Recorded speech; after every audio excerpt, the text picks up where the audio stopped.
کرامات اولیاء کا مطلقاً انکار کرنا کفر ہے. میں ایک لفظ بول رہا ہوں، کفر. جی آپ پوچھیں گے کیوں؟ جواب یہ ہے کہ یہ قرآن مجید کی نصوص قطعیہ سے ثابت ہیں کرامات اولیاء. مثلاً علماء نے وضع نہیں کی، یہ قرآن مجید میں غیر انبیاء کے تو معجزات ہوتے ہیں، اولیاء کی جو نبی نہیں تھے ان کی کرامات کا ذکر قرآن مجید میں آیا ہے. تو جو چیز قرآن مجید میں صریحاً آ جائے اس کا انکار کفر ہو جاتا ہے. ٹھیک. کوئکلی میں مینشن کر دیتا ہوں تھوڑے سے وقت میں. سب سے پہلے آل عمران کی آیت نمبر 37 سیدہ مریم کی کرامت کا ذکر آیا ہے. ہاں ٹھیک ہے. جب حضرت زکریا علیہ السلام کی زیر کفالت تھی، اعوذ باللہ من الشیطان الرجیم، کلما دخل علی زکریا المحراب وجد عندها رزقا قال یا مریم انا لک ھذا قالت هو من عند اللہ. ہر شخص جانتا ہے اس واقعہ کو. بند کمرے میں چھوڑ کے حجرے میں جاتے، واپس آتے تو بے موسم پھل ان کے پاس پڑے ہوتے. تمام مفسرین نے اور تابعین نے بیان کیا، عبداللہ ابن عباس نے، سعید ابن جبیر نے، حضرت مجاہد نے، حضرت اکرمہ نے، جابر بن زید نے، ابراہیم النخعی نے، قتادہ نے، ربیع بن انس نے، عطیہ نے، سدی نے، سفیان ثوری نے، وہ یہ کہ گرمیوں کے موسم کے پھل سردیوں میں ہوتے اور سردیوں کے موسم کے پھل گرمیوں میں، یا وہ پھل پڑے ہوتے جو وہاں موجود ہی نہیں ہوتے تھے اور بند کمرہ لاکڈ. حضرت زکریا علیہ السلام حیران ہو کے پوچھتے، مریم یہ پھل بند کمرے میں لاک کیسے آ گئے تمہارے پاس؟ کہا من عند اللہ. اللہ تو سیدہ مریم پر اجماع ہے وہ نبی نہیں تھی، وہ ولیہ تھی. بالکل ٹھیک. تو ولی کی کرامت قرآن مجید کی نص سے ثابت ہے. ٹھیک. جو اس کا انکار کرے کہ کرامت ہوتی ہی نہیں وہ قرآن مجید سے انکار کرتا ہے، کفر ہے. معجزات اور کرامات ہے نا، اس میں انجینئر صاحب کو سمجھ نہیں آئی ہے. چونکہ فاعل حقیقی اللہ ہے لہذا کچھ بھی ہو سکتا ہے، تو آپ ان کرامات کا مذاق نہ اڑایا کریں. اور وہ بار بار ایک ہی مثال، سیدہ مریم کو صرف پھل نہیں ملے تھے اللہ کی طرف سے، وہ ایک پیغمبر کی والدہ تھی، اس کی وجہ سے ان کے پاس فرشتہ آیا. اور جو اگلی بات ہے کہ بغیر خاوند کے ان کو اولاد ہوئی.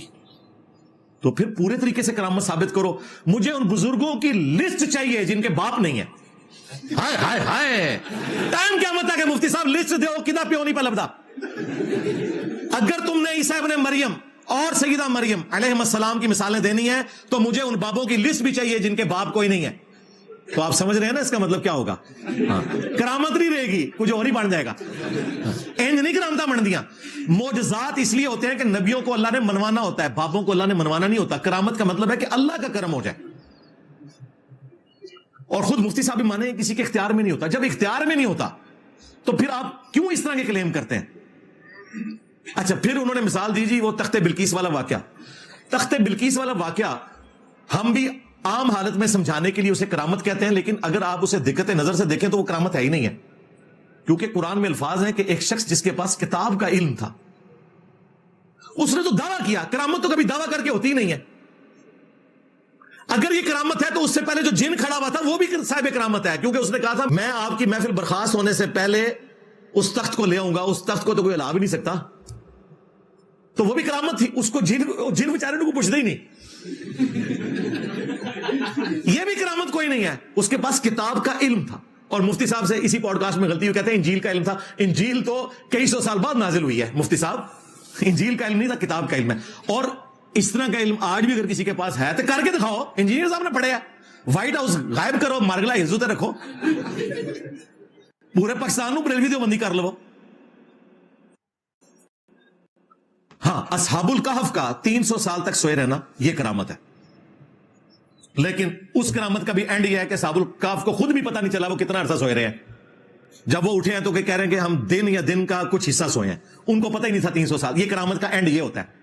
اور یہ کرامت کے ذریعے کہتے ہیں بس کرامت ہو تو فاعل حقیقی اللہ ہے، جو مرضی منوا لیں، اس کا کوئی اینڈ نہیں ہوگا. بھائی آج کی ڈیٹ میں کرامت نام کی کوئی چیز نہیں ہے. یہ کیٹاگوریکلی مجھ سے سن لیں آپ.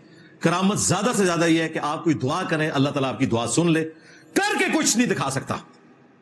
کر کے اگر کوئی دکھا سکتا ہے تو صرف پیغمبر دکھا سکتا ہے. یہ ذہن میں رکھیے گا، کیونکہ اس کو اللہ تعالیٰ نے منوانا ہوتا ہے. یا پیغمبر کی موجودگی میں اگر کوئی معجزہ ہو کسی صحابی کے ساتھ، جس طرح سلمان علیہ السلام کے درباری کے ساتھ ہوا، یا نبی اسلام کی مبارک زندگی میں اور صحابہ کے ساتھ بھی کئی معجزات ہوئے ہیں. صحیح بخاری میں رپورٹ ہوئے ہیں، مسلم میں رپورٹ ہوئے ہیں. وہ نبی کا معجزہ ہوتا ہے. نبی کے دنیا سے جانے کے بعد کرامت والا معاملہ ہے، اور وہ زیادہ سے زیادہ یہ ہے کہ آپ دعا کریں اور دعا قبول ہو جائے. کر کے کوئی کچھ نہیں دکھا سکتا. ورنہ مجھے بتائیں، جو میں نے بابوں کی بٹی پلید کر دی ہے، اور یہ بابے واقعتاً ان کے نزدیک اولیاء اللہ ہیں، کسی ایک کو تو غصہ کھا کے قبر سے نکلنا چاہیے تھا، جیلم اکیڈمی کا چکر لگانا چاہیے تھا.